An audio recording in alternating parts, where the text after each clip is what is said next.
All right. So, quick note. I don't want to be sorry. You're we're just getting started. So a couple like administrative bookkeeping things. I apologize.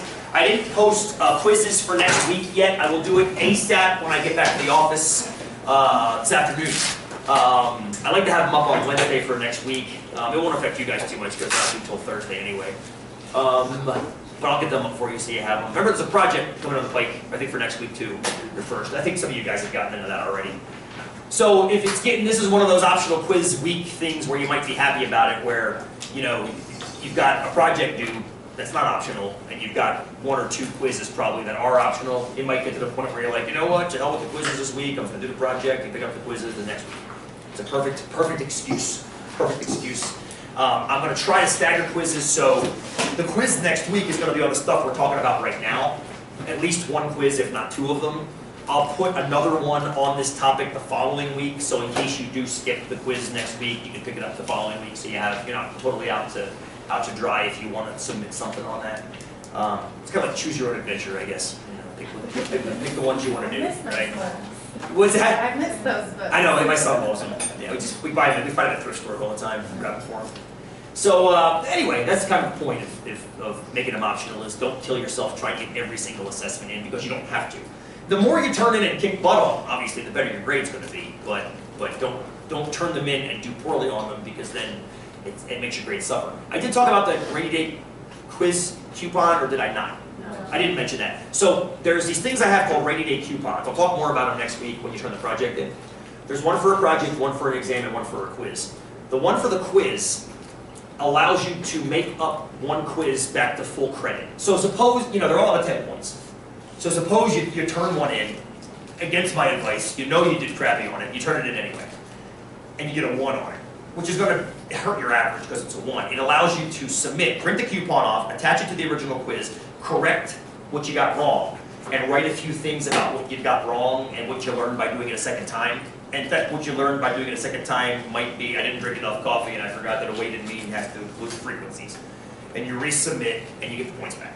So it's a way of kind of mitigating that I goofed on a quiz. It doesn't let you goof on 2. Well, you can goof on 2, you just can't fix them both. So I've got one of those for each, a project, an exam, and a quiz. And we'll talk more about each one as it makes more sense. But the quizzes, since you're turning them in now, it makes sense to care about that.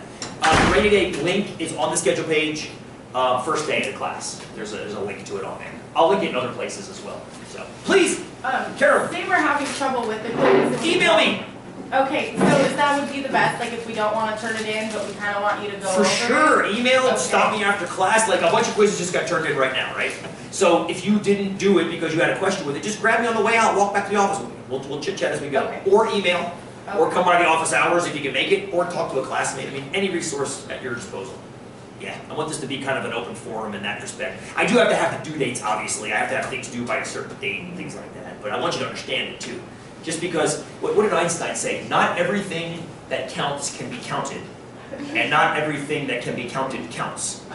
I think Einstein said that. Somebody said that. I'm going to give a tribute to Einstein. He probably said it in German. But that's the point, is that just because you don't get credit for it doesn't mean it's not worth something. It definitely is worth something. It should be learned and understood and comprehended. I said the same thing 3 times there. Cool? Any other questions? Bookkeeping types. I think this is the pile, yes? Is this the pile you guys made? I'm assuming it is. Okay. Yeah, thank you.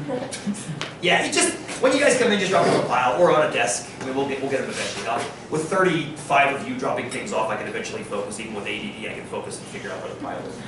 So, cool? Excuse me. I drank a lot of pool yesterday. My master's coach has got me doing a lot of butterfly. And it's not pretty.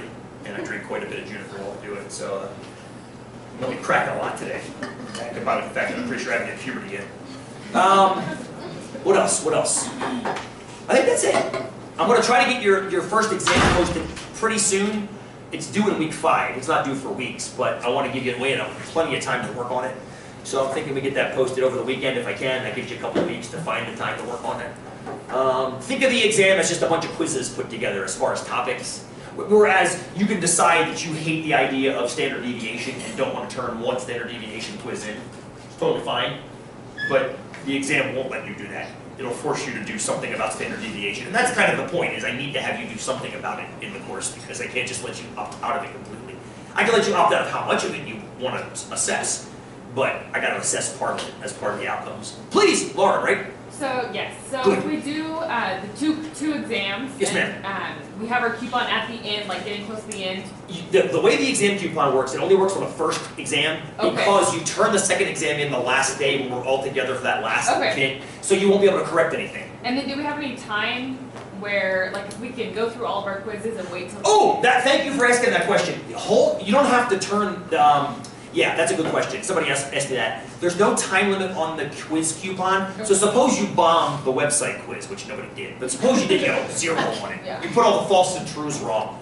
You can wait till the end of the class and then resubmit it then, because you want to wait to see what your worst quiz was, Yeah, okay. and then submit it then. So if you bomb an average quiz, let it sit the entire class if you want to, Okay. and to wait to see if you want to use it on that one or something else. Okay. So just save it until that last week. Okay. Amber will be stoked because she wants to grade quizzes and she gets paid hourly. So give her a glut of 35 extra quizzes on that last day. She'll be stoked. So, good question. Thank you. Anything else?